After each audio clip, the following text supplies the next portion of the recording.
नमस्कार दोस्तों। कहानी का शीर्षक है याद न जाए बीते दिनों की और इसे लिखा है सुप्रसिद्ध लेखिका मालती जोशी ने। तो आइए कहानी शुरू करते हैं। थकान से बदन चूर चूर हो रहा था। सोचा था बिस्तर पर लेटते ही नींद आ जाएगी, पर कई बार अत्यधिक थकान से भी नींद भाग जाती है। वही मेरे साथ हुआ। और थकान भी क्या आज भर की थी। आज के समारोह की तैयारियां तो 15 दिन पहले ही शुरू हो गई थीं। हर जगह मुझे ही सिर देना था। पंडित जी पूजा के लिए सामान की लिस्ट मुझे ही थमाकर फुर्सत हो गए थे। शाम की पार्टी का मेन्यू भी अलग था, कैटरर भी अलग थे। दोपहर के भोजन की व्यवस्था मुझे ही संभालनी थी। हलवाई को लेकर काफ़ी माथापच्ची करनी पड़ी थी। उसने जो सामग्री बताई थी वो मेरे हिसाब से दुगनी तिगुनी थी। काफ़ी बहसबाजी के बाद तालमेल बैठ पाया।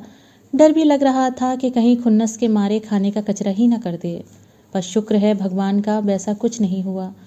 इसके अलावा मेहमानों की लिस्ट भी मेरे ही देखरेख में बननी थी। इन लोगों को तो किसी के नाम पते तक ठीक से मालूम नहीं थे। इतना बड़ा हो गया है मनीष, पर माँ के बिना उसका पत्ता भी नहीं हिलता। अच्छा भी लगता है, पर कभी कभी शरीर भी जवाब दे जाता है। तैयारी तो खैर बहू रानी भी कर रही थी, पर उनका क्षेत्र अलग था। उनकी चिंताएं दूसरी थीं। पूजा के समय कौन सी साड़ी पहननी है, दोपहर को भोज के समय लहंगा चुन्नी ठीक रहेगा या शाम पार्टी में पहना जाए, बाल कैसे सेट करने हैं, ज्वेलरी कौन सी पहननी है। इन सब चिंताओं के बीच उसे बच्चों के कपड़ों की भी सुध नहीं थी। मनीष के कपड़े भी मनीष के ही जिम्मे थे।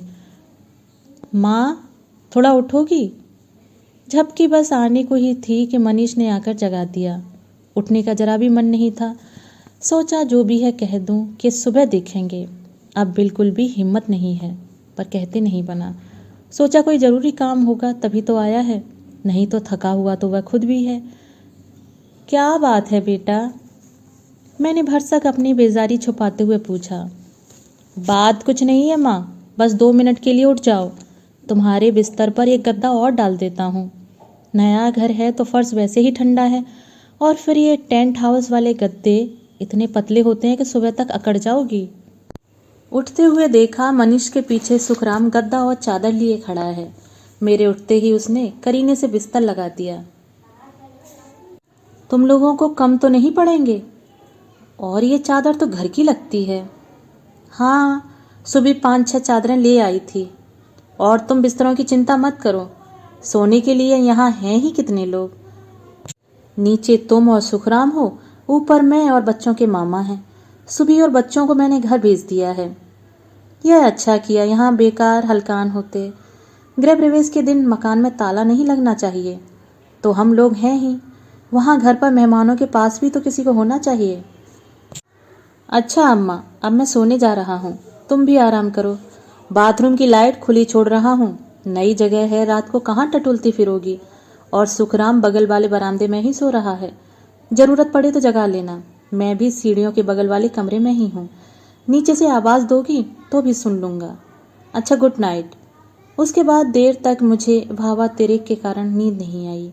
मनीष की अपने प्रति निष्ठा और चिंता देखकर मन गदगद हो उठा था। अपने बच्चों के लिए तो दुनिया की हर माँ खटती है, पर उसके कष्टों का एहसास कितने बच्चों को होता है।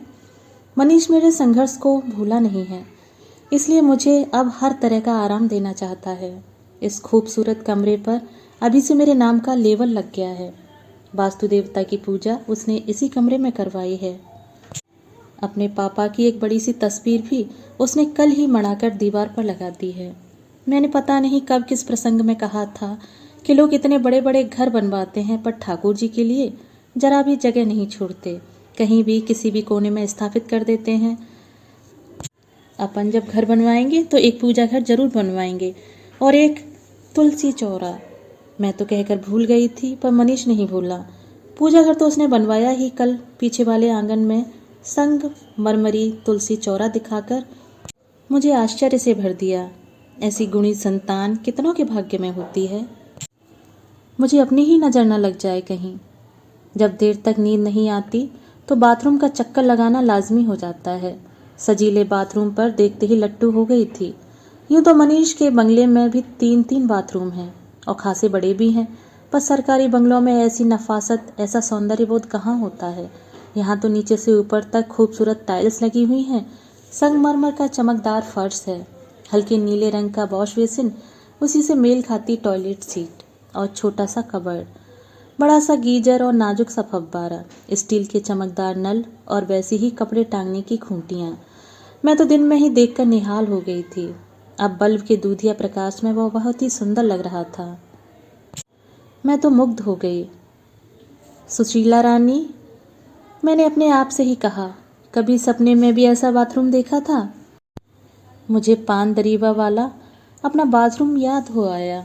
उसे बाथरूम कहना शब्द की तौहीन करना था। रसोई घर के एक कोने में ही 2 दीवारें उठा दी गई थी। दरवाजे के नाम पर एक पर्दा पड़ा रहता था। मुझे तो वहाँ नहाते हुए संकोच होता था। मैं रसोई घर ही बंद कर लेती थी, पर उससे लोगों को बड़ी परेशानी होती थी। पिछवाड़े जाने का वही एक रास्ता था। पिछवाड़े जहाँ किराएदारों के साझा टॉयलेट बने हुए थे। उन्हें टॉयलेट कहना भी इस शब्द का मखौल उड़ाना था। इसलिए मैं ऐन सुबह उठकर नहा लेती थी। वही आदत अब भी बनी हुई है। रेलगाड़ी के डिब्बों जैसा 3 कमरों का घर था। बाहर वाला कमरा बैठक भी था और स्टडी रूम भी। बीच वाले कमरे में दिन में भी खूब अंधेरा रहता था। वह कहने को हमारा बेडरूम था, पर उस कमरे में दुनिया भर का सामान ठूसा हुआ था। फिर रसोई थी जिसमें एक बाथरूम भी बना हुआ था। अपने कमरे में लेटकर हम भविष्य के सुनहरे सपने बुनते रहते। बाहर वाले कमरे में हमारा सपना किताबों से जूझता रहता। हर साल उसका रिजल्ट आता तो हमारी छाती गज गज भर की हो जाती। अरमानों की पतंग ऊंची और ऊंची उड़ने लगती। फिर एक दिन नियति की ऐसी आंधी चली कि डोर टूट गई, पतंग फट गई और भरभरा कर जमीन पर आकर गिर पड़ी। क्षण भर को मैं तो हक्की बक्की रह गई थी। 15 साल के बच्चे के साथ इस दुनिया में एकदम अकेली छूट गई थी। आघात बहुत जबरदस्त था। मेरे हाथ पांव एकदम सुन्न हो गए थे, पर उन्हें हिलाना भी जरूरी था। फिर कुछ मैंने हिम्मत बांधी, कुछ अपनों ने हाथ बटाया, कुछ बेटे ने जौहर दिखाए और जिंदगी की गाड़ी उस दलदल से सही सलामत बाहर निकल आई। पान दरीवा वाला कबूतर खाना छोड़कर जिस दिन पहली बार मनीष के सरकारी क्वार्टर में प्रवेश किया, मुझे लगा जैसे मैंने मुट्ठी में आकाश भर लिया है। फिर क्वार्टर बदलते गए, उनका आकार प्रकार बदलता गया, वे बंगलों में तब्दील होते गए और आज जिंदगी उस खूबसूरत मुकाम पर आकर खड़ी है। सुख के शिखर पर बैठी हूँ मैं। बस मन में एक ही कसक बार बार उठती, काश वे भी साथ होते, इस सुख में उनका भी हिस्सा होता। मेरी यह कसक अक्सर शब्दों में ढल जाया करती। तब पता नहीं था कि मेरे ये शब्द किसी को नागवार गुजरते होंगे। वो तो अच्छा हुआ जो समय रहते मनीष ने बता दिया। शाम को ठाकुर जी के सामने दिया बाती कर रही थी कि चपरासी ने आकर कहा, मम्मी जी साहब बुला रहे हैं। जाकर देखा, नीली चमचमाती कार से साहब टेक लगाए गेट के सामने खड़े थे। सरकारी जीप तो अरसे से दरवाजे पर थी, पर कार पहली बार आई थी और उसके साथ खड़ा मेरा लाडला इतना सजीला, इतना रौबीला लग रहा था कि मन हुआ कि भीतर जाकर राई नून ले आऊं या बहू से कहूं कि एक फ़ोटो खींच ले, पर उसने अवसर ही नहीं दिया। सामने वाला दरवाज़ा खोलते हुए बोला, आओ माँ बैठो। अरे मैं तो ठाकुर जी के कमरे में थी, तुम्हारा संदेश मिला तो नंगे पैरों ही चली आई। कोई बात नहीं, हम मंदिर ही चल रहे हैं, वहाँ वैसे भी जूते तो उतारने ही पड़ते हैं ना। बहू और बच्चों को तो ले लेते ना, पहला हक तुम्हारा, उसने दरवाज़ा बंद करते हुए कहा और दूसरी ओर से घूमकर ड्राइवर की सीट पर आकर बैठ गया। पूरी रास्ते मन जैसे कुलांचे भरते रहा। मनीष की बातें कानों में शहद घोल रही थीं। माँ, पहला हक तुम्हारा। क्या मुझसे ज़्यादा सौभाग्यशाली माँ दुनिया में कोई और होगी? शहर से बाहर बने श्री रघुनाथ जी के मंदिर में हमने दर्शन किया, प्रसाद लिया और जैसा कि परंपरा है थोड़ी देर को सीढ़ियों पर आकर बैठ गए। मैं इतनी खुश थी कि उस खुशी को व्यक्त करने के लिए मुझे शब्द ही नहीं मिल रहे थे। तभी मनीष ने कहा, माँ हम कल महाकाल चल रहे हैं। सच बेटा? मेरे तो खुशी के मारे आंसू निकल आए। ये तुमने बड़ा अच्छा सोचा बेटा। तुम्हें पता है तुम्हारे पापा की महाकाल में अटूट श्रद्धा थी। दर्शनों का नित्य नियम था उनका।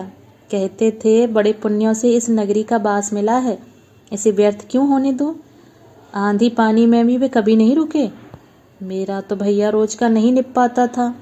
हाँ, सोमवार को मैं अवश्य जाती थी, फिर अधिक मास में, श्रावण मास में रोज दर्शन कर लेती थी। घर गृहस्थी संभाल कर बस इतना ही हो पाता था। यादों का एक रेला सा चला आया था और उसमें बहकर मैं बोलती चली जा रही थी। बड़ी देर बाद मुझे भान हुआ कि मनीष एकदम चुपचाप बैठा हुआ है। इस बीच उसने एक बार भी मुंह नहीं खोला था। पता नहीं वह मेरी बात भी सुन रहा था या नहीं। मैं एकदम चुप हो गई। मेरे चुप होते ही बोला, माँ एक बात कहूँ, बुरा तो नहीं मानोगी? बोल लो। कल हम महाकालेश्वर चल रहे हैं। मुझे मालूम है कि पापा की उनमें अटूट श्रद्धा थी, इसलिए मैंने यह प्रोग्राम बनाया है। पर कल तुम पापा की श्रद्धा का एक बार भी जिक्र नहीं करोगी। क्यों? क्योंकि सबको उन पुरानी बातों में इंटरेस्ट नहीं होता। सबको मतलब बहू को, यही समझ लो। उसका मूड खराब हो गया तो सारे प्रोग्राम की किरकिरी हो जाएगी। पर उसका मूड क्यों खराब होगा? हो जाता है माँ, तुम हर बात में पापा की याद करती हो और उससे कोफ्त होती है। इसलिए उसने पापा की फेवरेट डिशेस बनाना भी छोड़ दिया है। कहती है मम्मी बस उन्हीं की पुरानी बातों को लेकर बैठ जाती हैं, मेरे किए कराए पर पानी फिर जाता है। पर उनमें से कई चीज़ें तो तुम्हें भी अच्छी लगती हैं, पर अब वह उनका नाम भी लेने नहीं देती। घर में शांति रखने के लिए मैं भी उनके लिए इसरार नहीं करता। लौटते समय मैं एकदम चुप थी। घर से चलते समय मनीष ने कहा था, माँ गाड़ी में बैठने का पहला हक तुम्हारा बनता है। मैं पागल उन शब्दों को सच समझ बैठी थी और हुलस रही थी। अब समझ आया कि मनीष अकेले में हिदायत देना चाहता था, इसलिए घुमाने का यह प्रपंच रचा गया। सोचकर मन एकदम उदास हो गया। मनीष की बातों को मन में दोहराते हुए याद आया कि घर में कब से तो भरमा करेले, चने का साग, कटहल की तरीदार सब्जी, लौकी का हलवा और गन्ने की रसखीर नहीं बनी है। ये चीज़ें जब भी बनती थी मनीष के पापा की याद आ ही जाती थी। उन्हें याद करना क्या इतना बड़ा गुनाह हो गया है कि घर में वे चीज़ें ही वर्जित हो गईं। एक दिन बहू रानी को ऊन और सलाइयों के साथ देखा तो आश्चर्य हुआ। उसने बताया कि मनीष को बर्थडे पर सरप्राइज गिफ्ट देना चाहती है। मुझे पुरानी बातें याद आ गईं। मैंने कहा कि मैं भी तुम्हारे पापा को हर जन्मदिन पर स्वेटर बना कर देती थी। कम से कम दर्जन भर तो होंगे ही। उन्हीं के सहारे तो मनीष ने कॉलेज के दिन काटे हैं। नए बनाने की तब गुंजाइश ही कहाँ थी। इस बात को मुश्किल से 4 दिन बीते होंगे कि मैंने देखा कि माली, रसोइया, चपरासी सब मेरे बनाए स्वेटर पहने घूम रहे हैं। एक स्वेटर मेहरी के पति को भी उपहार में मिला था। मेरी आंखों में वो गाए अनगिनत प्रश्नों के उत्तर में बहू रानी ने कहा था, यूं ही अलमारी में पड़े पड़े धूल खा रहे थे, अब लोग पहनकर कम से कम दुआ तो देंगे। मनीष का स्वेटर भी ठंडे बस्ते में चला गया था। एक बार मैंने हिम्मत करके कहा भी था कि तुमसे ना हो रहा हो तो मुझे दे दो, मैं बना दूंगी। तो बोली, मम्मी जी आजकल हाथ से बने स्वेटर कौन पहनता है, बेकार आंख फोड़ने से फ़ायदा। टीवी पर कोई पुरानी फिल्म आ रही होती, मेरे मुंह से निकल जाता कि पापा इस फिल्म के दीवाने थे। कम से कम 8 बार तो देखी होगी। इतना सुनना होता कि फिल्म एकदम बोरिंग लगने लगती, चैनल बदल दिया जाता। मनीष की बिटिया के लिए मैंने वह नाम सुझाया था जो हमने अपनी बेटी के लिए सोच रखा था। सिर्फ इसी कारण वह नाम निरस्त कर दिया गया। मनीष का बेटा बहुत अच्छा गाता है। एक दिन मैंने कह दिया था कि यह भी अपने दादाजी की तरह सुरीला है। वे तो परिस्थिति बस सीख नहीं पाए, पर इसे ज़रूर सिखाना। बस फौरन उसके गाने पर बैन लग गया, क्योंकि गाने बजाने से किसी का पेट नहीं भरता और पढ़ाई का हर्ज होता है सो अलग। गाड़ी में बैठे बैठे ऐसी कितनी ही बातें मुझे याद आ रही थीं और उनका अर्थ समझ में आ रहा था। इस बात को अब 4 साल बीत गए हैं। अब मैंने अपने मन को एकदम अनुशासित कर लिया है। किसी भी प्रसंग में उनका नाम नहीं लेती। ये आदत डालने में मुझे बहुत श्रम करना पड़ा है, पर बेटी की खुशी के लिए, घर की सुख शांति के लिए यह ज़रूरी था। आज सुबह से कितनी बार तो उनकी याद आई होगी, पर मैंने मन को ताकीद कर रखी थी कि एक बार भी उनका नाम ज़बान पर नहीं आने दिया। मेरी बहन ने, मेरी देवरानी ने एक आध बार जिक्र छेड़ने की कोशिश की, पर मैंने तूल नहीं दिया। जिज्जी तो आंखों में आंसू भर लाई थी, पर मैंने ही डपट दिया कि खुशी के मौके पर अच्छी अच्छी बातें करो, आंसू बहाकर असगुन क्यों करती हो। शील, फिर तुम इस खुशी के मौके पर मुंह लटका कर क्यों बैठी हो। मैं चौंक पड़ी। ये किसकी आवाज़ थी? इस नाम से तो मुझे एक ही व्यक्ति ने पुकारा है। दुनिया जहान के लिए मैं सुशीला थी, पर उनके लिए सिर्फ शील। इतनी उदास क्यों बैठी हो सुशील? आज तो तुझे बहुत खुश होना चाहिए। फिर वही आवाज़। अब तो कोई संदेह ही न रहा। वही स्वर, वही परिचित देह गंध, वही पुलक भरी छुअन। वर्षों बाद मेरी सुध ली है और पूछ रहे हो इतनी उदास क्यों हो? अब जिंदगी में उदासी के सिवा बचा ही क्या है? मेरी सारी खुशियां तो आपके साथ ही चली गईं। मैंने मुंह फुलाकर कहा। ऐसा नहीं कहते शील, मनीष सुनेगा तो उसे कितना दुख होगा। मैंने तुम्हें कौन सी खुशियां दी हैं? बस अभाव ही अभाव तो दिया है। हाँ, मेरे जैसा एक बेटा जरूर दिया था। आज उसी बेटे ने दुनिया भर का वैभव तुम्हारे चरणों में लाकर डाल दिया है। मैंने तो तुम्हें किराए का दड़वा ही दिया। इस बेटे की बदौलत तुम इस महल नुमा कोठी में अपने घर में बैठी हो। वाह रे अपना घर, जहाँ आदमी को अपने मन की बात भी कहने की सुविधा नहीं है। अपना घर ऐसा होता है? और अपने मन की बात क्या इस तरह जिस तिस से कही जाती है? मन की बात सिर्फ अपनों से कही जाती है, और अपनों ने तो तुम्हें कभी रोका नहीं। कहो क्या कहना है? मेरा मन तो लबालब भरा हुआ था। जरा सा इशारा पाते ही छलक पड़ा। मैं खुद नहीं जानती थी कि मेरे मन में इतनी शिकायतें, इतने उलाहने, मोह भंग की इतनी कहानियां दबी पड़ी हैं। छाती पर इतने दिनों से जैसे शिलाखंड सा रखा हुआ था, उसके जरा सा हटते ही पानी जैसे निर्वाध गति से बह निकला था। एक एक शब्द के साथ मैं हल्की होती जा रही थी। बड़ी देर बाद मुझे भान हुआ कि सिर्फ मैं ही बोले चली जा रही हूँ। दूसरी ओर से न कोई प्रतिक्रिया आ रही है, न उत्तर। ए, सो गए क्या? ना कोई उत्तर नहीं। ना तो वह गंध ही थी, न छुअन। मैंने उन्हें टटोलने के लिए जो हाथ बढ़ाया तो तड़ से किसी सख्त चीज से टकराया। पूरा हाथ झंझना गया। दर्द से मैं बिलबिला उठी। दूसरे हाथ से अपनी चोट खाई हथेली को सहलाते हुए मैंने अपने चारों ओर देखा और मैं अपने वर्तमान में लौट आई। मैं अपने बिस्तर पर लेटी हुई थी और नींद में मेरा हाथ दीवार से जा टकराया। मैं अपने नए घर के उस कमरे में थी जहाँ वास्तु देवता की पूजा हुई थी। पूजा स्थल पर अखंड दीप जल रहा था और प्रकाश का एक घेरा सा बना हुआ था। बाथरूम के अधखुले दरवाजे से बल्ब की दुधिया रोशनी छन छन कर आ रही थी। यह गंगा जमुनी प्रकाश दीवार पर लगी तस्वीर में प्रतिबिंबित होकर अजीब सा भ्रमजाल उत्पन्न कर रहा था। उसके बाद नींद आने का प्रश्न ही नहीं था। बिस्तर पर दम साधे मैं पौ फटने की प्रतीक्षा करती रही। चाय की तलब को मैंने बड़ी मुश्किल से रोका। सोचा रसोई में खटर पटर करूंगी तो बेचारा सुखराम जाग जाएगा। सो उठकर सीधे नहाने चली गई। नहाकर निकली तो पिछवाड़े आंगन में तुलसी चौरे के पास आकर खड़ी हो गई। माली ने कल ही उसमें एक नन्हा सा बिरवा रोपा था। उसे प्रणाम करते हुए मैंने कहा, तुलसी महारानी, इस घर को हमेशा हंसता खेलता रखना, दुख की छाया भी इसे छू न पाए। मैं आंख मूंद कर प्रार्थना कर रही थी कि लगा के पीछे कोई आकर खड़ा हो गया है। मैंने मन ही मन कहा, श्रीमान, रात के अंधेरे में तो आप मुझे बेवकूफ़ बना गए, पर दिन के उजाले में मैं चली जाऊं ऐसी बेवकूफ़ नहीं हूं मैं। सोच लिया था कि पीछे मुड़कर नहीं देखूंगी, पर ज़्यादा देर तक अपने को रोक नहीं सकी। पलट कर देखा और मुन्ना, तूने तो मुझे चौंका ही दिया रे। पता नहीं कितने दिनों बाद यह नाम जबान पर आया था। उसकी शादी के बाद बड़ी मुश्किल से मनीष कहने की आदत डाली थी, क्योंकि बहू को मुन्ना संबोधन नागवार गुजरता था। तुम बड़ी जल्दी उठाई माँ। मेरी तो रोज की आदत है, पर तुम क्यों मुंह अंधेरे जाग गए? आज तो छुट्टी है ना, थोड़ा और सो लेते। कल रात नींद ही नहीं आई। नई जगह थी, फिर आधी रात को एक सपना देखा था माँ। उसके बाद तो सपने में पापा आए थे। उसके चेहरे पर आश्चर्य जैसे पुत गया। तुम्हें कैसे पता चला माँ? सीधी सी बात है बेटा, कल पूरा दिन तुम उन्हीं के बारे में सोचते रहे हो और किसी से कह भी नहीं पाते थे। फिर उन्हें तो सपने में आना ही था। सपना और होता क्या है, हमारी भावनाएं ही आकार ग्रहण करके सपना बन जाती हैं। तुम सच कह रही हो माँ, कल दिन भर मैं पापा के बारे में ही सोचता रहा था।